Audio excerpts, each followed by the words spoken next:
Hello, and this is episode 3 of Are You Scared Yet? My name's Dalton, and as I said beforehand, episode 3 is going to be my top 10.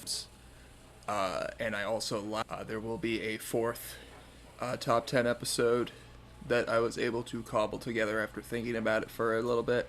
So, episode number 4 is going to be the top 10 horror animes because I've been talking to a lot of people about anime recently, and I fell back into it a little bit. So today is top 10 anime. The next one will be. Wait, fuck. Today is top 10 horror games. The next one will be top 10 horror anime. And then I do have two episodes also planned that I've already watched what needs to be done for them and made notes. I just need to wait for the other people that I have planned for it. And then that shouldn't be too hard because one of them's already seen the movie. We just need to find a time when we both have time off, and the other one I keep bothering to watch the movie. But I'm sure by the time we have to record, everything will be hunky dory. So let's just start with the top 10 my favorite horror games of all time. Number 10 from 2017 is Observer. So Observer is by Bloober Team, who, as far as I can tell, the two games that I've played from them are perfect. The other ones I've seen from them are kind of meh. Like, they had one called, what is it, like Brawl, where it's just a shitty version of Bomberman with dark imagery and stuff. Like, you play as a clown, you can play as a teddy bear, it's garbage. But Observer is a first person, kind of like a derogatory term would be walking simulator, but it's got puzzling, like puzzle sections of it, and it's very inspired by Blade Runner, and it essentially takes place in 2084 in Poland. And the concept of it is that a digital plague has killed thousands of people. There was a war. We're constantly in, not constantly. We are currently in the like the end of the war, and now everyone is. A lot of people are just using drugs to deal with it, and then you have this corporation named Chiron, whatever it is, that's controlling Poland with a special team of police officers called observers that can essentially hack people's memories and then go inside of their heads.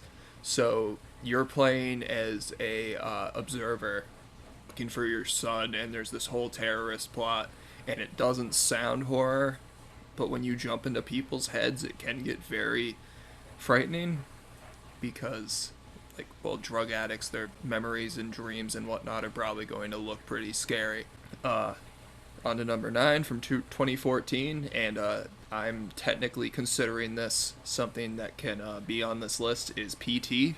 While it doesn't really, and it was only really a demo for Silent Hills that was never going to come out, it is easily one of the most scary things I've ever seen in my entire life.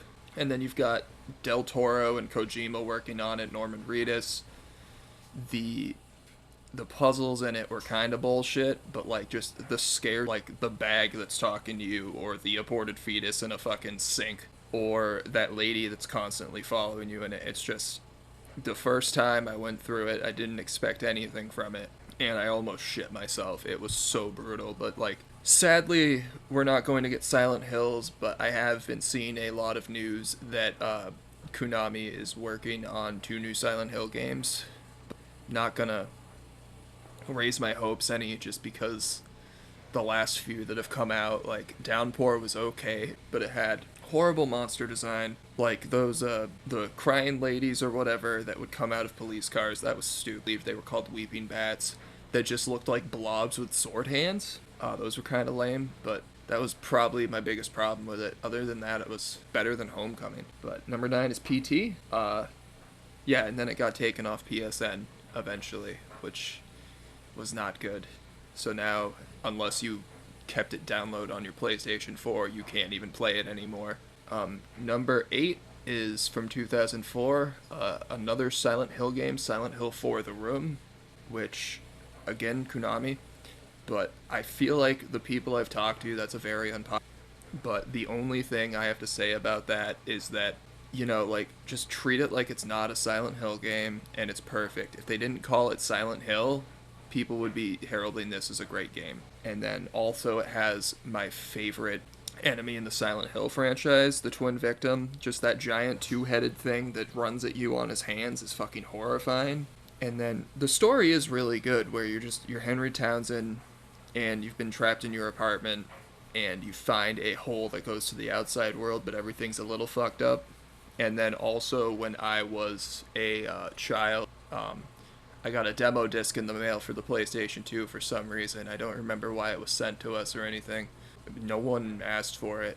But on it was Silent Hill 4 The Room. So I was like 10, maybe 8, between 8 and 10. And I had never heard of Silent Hill before, and I was like, oh, there's an M game on here. I'm going to play this. There was also Area 51, which I love the shit out of on that, but it's beside the point. Silent Hill 4 The Room demo starts out with you in your bedroom. It's a first-person view, and you just start walking. Everything looks rusty. I didn't have any experience with the Silent Hill series before this, so I didn't know what to expect from anything. And then all of a sudden there is just a scream, and then I shut the game off and I didn't play it for another year. And then a while later I went back to it and got further into the game, and by further into the game I mean about 2 minutes, to the point where you leave his bedroom, you go into the living room, do a few things, and then a man comes out of the wall that is like, he just like morphs out of it while groaning, and then I shut it off again. And then a few years later I started playing more Silent Hill games, and I got back into the room, and I just loved it. Like, again, I don't think this is a bad game. I just think, due to the Silent Hill name and how there is not a lot of Silent Hill in it, people didn't like it. But if they just didn't call it Silent Hill and they just called it, or would be heralding it as some kind of video game horror masterpiece. That was number 8. Number 7 is another classic in the horror video game library. The Resident Evil remake from 2002 for the GameCube, obviously made by Capcom. Remake of the Resident Evil for the original PlayStation, which I do like the. If I was to pick my favorite voice acting for it, though, I would say I am quite partial to the original one, just because the original one, which Master of Unlocking, everything is super cheesy in it. They kind of put nods to it in the remake, but Barry just isn't the same in the remake. And then just Resident Evil is one of those series that I've played basically every single main series game, no matter how bad it is. Like 1 through 3 are amazing. I don't understand why that's so many people's favorite. I think it's because it just became actiony and people were able to get behind that, but that's just me. And then 5 was 4 again, and then 6 was not good. Like, I just really didn't like 6. But then 7 came out, and then the remake for 2, what I've played of it so far is very good. But with the remake of the original Resident Evil, they added, I do think the remake should be considered harder than the original, just because the original doesn't have Crimson Heads. Because Crimson Heads, I did not see any of that coming when I first played the remake. I'm walking around and I'm like, what the fuck is kerosene for? Like, what do I need that for? And then the cutscene happens where they start coming up, and I almost stopped playing it because that caught me off guard completely. I did not see that coming at all, and it was not expected. So that made it better of a horror. And, like, that's pretty much what I play these games for, is to be scared. Like, the PlayStation 1 Resident Evil at this time is not frightening. Years ago, of course it was, but currently it's just cheesy and fun. That was number 7. Number 6 is another one that I'm going to consider a horror game, because on first inspection it's not, but as you continue playing it, it totally is. That's from 2017, A Night in the Woods, developed by Infinite Fall and produced by Finji. So, Night in the Woods is a 2D side-scroller, story-based game where you are May, who is a cat person. The whole world in this game is inhabited by anthropomorphized animals. Now hear me out. This is still a horror game. You're May. You just came back from college. You dropped out. No one really knows why. There's clearly a lot of just problems in her home life with her. Like, she wants to get back with her friends, but she kind of just up and left and went to college. So this still doesn't sound like a horror game, but trust me, it gets there eventually, and it just there's a lot of tones of just mental illness and small town weirdness, and just by the end of it, it becomes kind of like an eldritch H.P. Lovecraft horror. It's very subtle, but it's very well written. And I absolutely loved it to the point where I bought it for my PS4. I kind of want to get it on my Switch and just play it again. And then try to see if I can do anything different this time around, because I don't know if there's multiple endings to it. I haven't really looked that part up, but I do know that there is multiple things that you can do throughout the game. Like, I wasn't even aware there is a family of rats that you can find that you have to steal food for to feed. I kind of just stumbled upon the game, and it's like, nah, you should have found it at the beginning when you could get to it, because then you could see the whole way that storyline pans out. If you're just at the end of the game, you just see, like, to the midpoint. What I'll say is, I haven't played it yet. Play it. Keep going with it. It's not what it seems like at first. It does look like it's going to be cutesy, but it is supremely dark. That was number 6, Night in the Woods. Number 5 is from 2015, fictional games. It's Soma. So, essentially the story of Soma is you're Simon Jarrett. You have a brain injury, which I don't remember if they really go into how he got it. I believe it's a car accident that he had like a year ago. And so he goes to this doctor to get his brain scanned for what he thinks is going to be treatment. And then you pass out, and then you wake up in a underwater facility in the distant future. Now, I can't really say anything else about the story because it does get insane from there, but just the tone of it is super dark. It's not happy. I mean, it does technically have a happy ending, but if you think about everything, it shouldn't be considered happy. And really, other than that, I can't really say much about Soma without giving it away, other than it's going to be similar to other modern first-person horror games, where, yeah, they can get kind of repetitive, but some of them are really, really good. It's very much no weapons, run away from your enemies, and just walk around and explore everything. And I think Soma did a very good job of doing that. Number 4 is another case of walk around and find things from 2017. It's Outlast 2 by Red Barrels. Now, it was very difficult for me to pick between Outlast 1 and Outlast 2, maybe even Outlast Whistleblower. But with Outlast 1, it's an insane asylum, and while I do love the insane asylum, there's just something about crazy cults. And then also I do need to mention with Whistleblower, that may actually be one of my favorite moments in a horror game, because I didn't see it coming at all. No one had warned me that there was going to be a full male nude scene in which you are naked, strapped to a table with a saw coming up between your legs, and that scared the shit out of me for some reason. Like, I was just super uncomfortable that whole time while being chased by a crazy serial killer who wanted to cut my dick off, apparently. But Outlast 2, instead of the insane asylum, you're in a Jonestown-like cult in the Arizona desert, and it is still the same kind of concept as the first one. It's first person, you're a cameraman, and you need to get as much footage as you possibly can.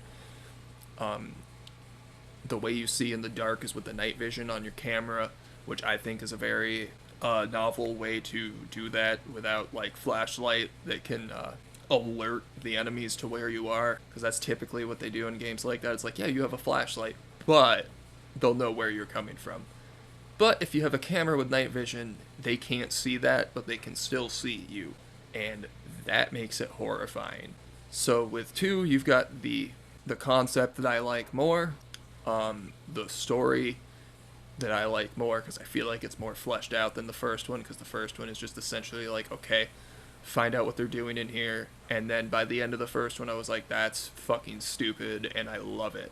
But by the end of the second one, instead of going into government conspiracy experiments on insane people, it's more the birth of the Antichrist, which is also something I really like in horror media, when it's done right, at least, because there is a lot of times where that is not done good at all, that I cannot think of currently, but Lucian, I believe it's called, is a game that I absolutely hated, where it's essentially the Omen, the game where you play as the Antichrist and you have to kill people without making it known that you're killing them because you're using your little Antichrist powers, which sounded like a good concept at the time. Absolutely hated that one. But number 4 was Outlast. We'll just go on to the next one. Number 3 is another game like that, the first-person walking simulator. But again, I think it's phenomenal. I don't understand why people don't like those. From 2016, but again by Blue, Layers of Fear. Now, the way I describe Layers of Fear to people is that it's horrifying, but while it's happening, you're never going to know where it's coming from. Like, where the scare is going to come. Scares, but they're just so... I didn't see them coming the way they were. Because I thought, typically when you play a game and you turn around, everything's going to be the same. But there is a scene in Layers of Fear where you walk through a door, you come into a little square room where there's a door at the other end of the room. So you go to that door and try to open it. It's locked. Turn back around, the door you came in from is missing. Turn back around, the door you tried to go into is now missing. Turn back around, there's a painting behind you. And then as you turn around, all the walls are covered with paintings and they start zooming in on you slowly. And, like, that's just what happens. Like, it's all scripted to happen that way. Like, instantly change around you. Like, there are moments where you'll come into a room you've been in, things the same. Why do they want me back in here? And then you look up and the whole ceiling's missing and it just keeps going up and up and up with paintings everywhere. And it's just so weird, and I've never seen anything like it. And I absolutely loved it. Now, then they released DLC for it, which I was not a fan of, where you play as his daughter and she comes back to the house to look for him. I wasn't as much of a fan of that as I was the original game, but it didn't take away from the original game at all, obviously. And then recently I heard that they are working on a Layers of Fear 2 coming out, but I am very excited for it due to loving the first one. Like, I'm totally going to buy it when it comes out, because I believe the first one was like $20 and it was worth it, at least to me, because I've played it so many times and made other people play it while I watch them, because I don't think you should really watch someone else play it for your first time. I think you should experience it, because there's something about watching someone else play it, it's not as scary, but when the controller's in your hand, it's horrifying. And also, if you play it on PS4, you probably should be holding the controller, because I wasn't aware when I played that there was a microphone in there that the game can use to whisper at you. So that was also horrifying. Coming up on number 2, possibly something that's going to get me yelled at by a few people, from 2017, Resident Evil 7, by Capcom, obviously. Resident Evil 7 is my favorite Resident Evil game. I don't know why, it's just the one that scared me the absolute most. I remember when the demo came out and I just kept playing it, and the demo alone was horrifying. Like, I tried to play it at nighttime and I had to stop to do it. And then I went through it, and then I went through it again, and then I went through it again. And then a few weeks later, an update for it came out, so I went through it a few more times, and then I pre-ordered the game. I typically do not do that. I don't like pre-ordering, but I knew that work was going into this game. Like, it wasn't going to be bad at all. And then it's with the demo again. And I was like, oh, I know how this plays out. Like, we just go through all this, and then the game starts after that. And it is absolute fucking madness. Like, you essentially walk into a Texas Chainsaw Massacre family, or like a Firefly family from House of a Thousand Corpses in those movies, even though essentially they are. Firefly family is based off of the Texas Chainsaw family. But you walk in, there's clearly something wrong with them, and then you start realizing that they're almost immortal. You still end up killing them. I don't know how to really explain immortality if you can't actually kill them. But, and then there's just a whole bunch of twists and turns, because you came there, you went to this house because your wife's been missing, and you got a message from her saying where she is. So you end up finding her, and then there's just a bunch of twists with her. She ends up stabbing your hand with a fucking screwdriver, which hand stuff typically will give me phantom pains, so that was not fun for me. And then essentially your whole body gets mutilated as you play it. Like, and it's fucking awesome. Like, you get a hand cut off, it gets reattached because they have this weird healing agent thing. And then as the game goes on, it just keeps getting more and more insane.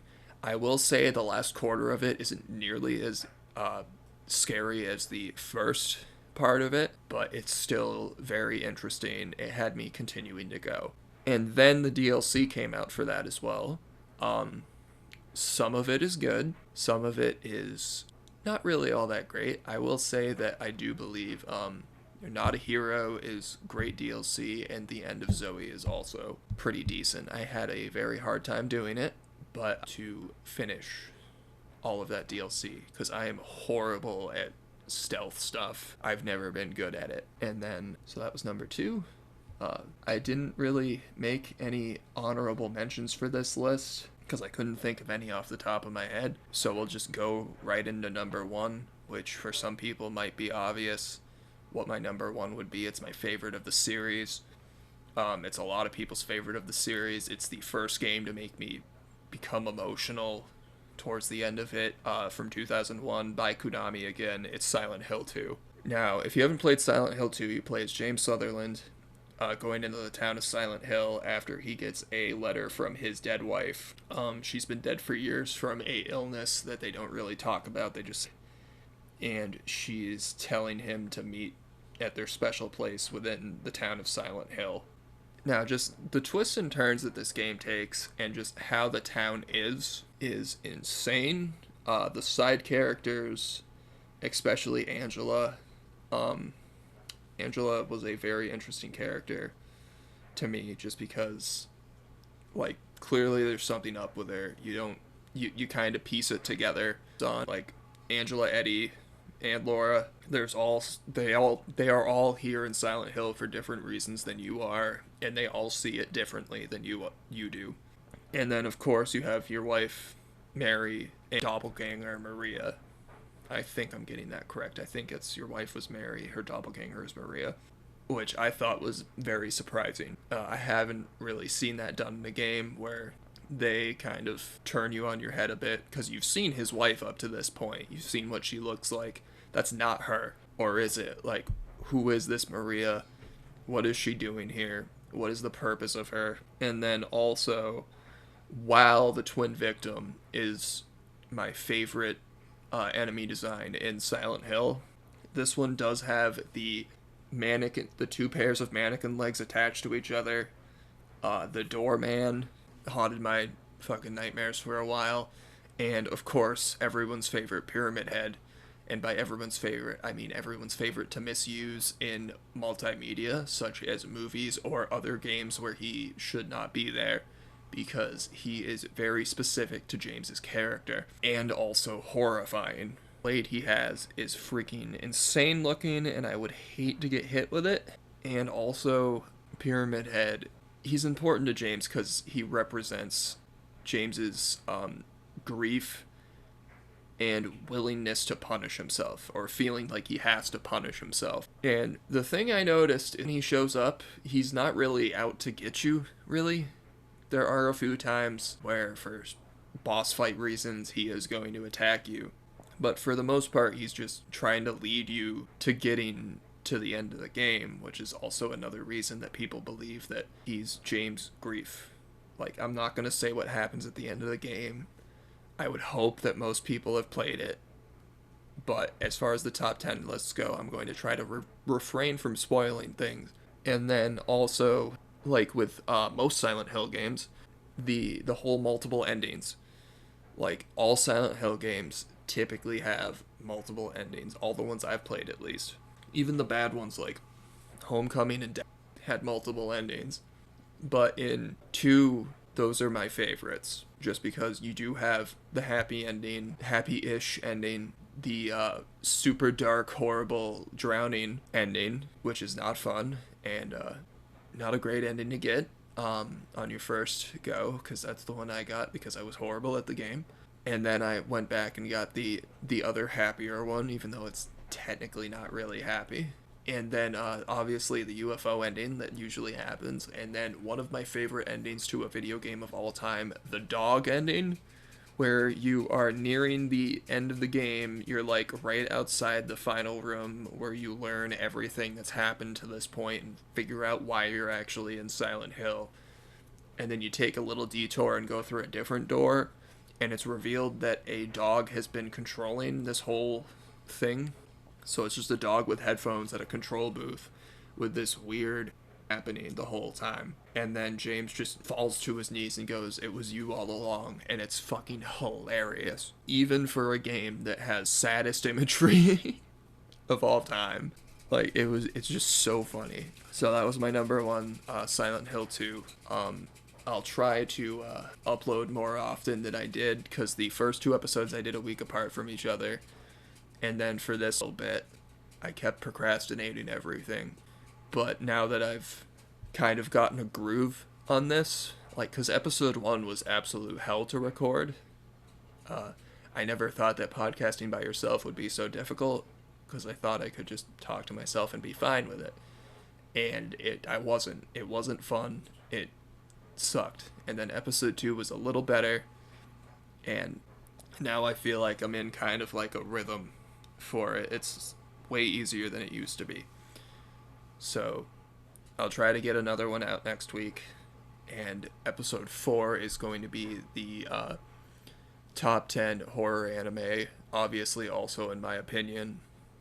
And then after that, I'll either come up with a few more things to solo cast before the other 2 episodes with co-hosts will be recorded, or I'll actually be able to record with them. So until then, thanks for listening. Catch you on the next episode.